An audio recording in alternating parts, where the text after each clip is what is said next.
আমার হুসাইন শহীদ হয়ে গেছে কারবালার ময়দানে, আমি যাইতেছি। আমার হুসাইন ডাক দিছে নানাজি কইয়া, আমি রওজায় থাকতে পারি নাই রে। আমি হুসাইনের দেখার জন্য নবীজি রওজা থেকে উঠা গেছি। আলেমরা সর। ইবনে আব্বাস বলে আমি স্বপ্নের মধ্যে দেখেছিলাম আমার রাসূল ডাকতে বলে মক্কা মদিনার মানুষেরা রে আর ঘুমাস না, আর তোরা ঘরের মধ্যে থাকিস না।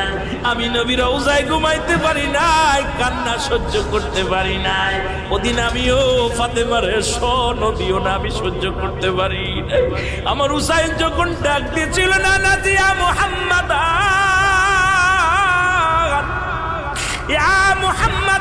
যেদিন ডাক দিয়েছিল রে, সেদিন আমি নবী রওজা থেকে পাগলের মতো উঠে কারবালা পর্যন্ত চলে গিয়েছিলাম।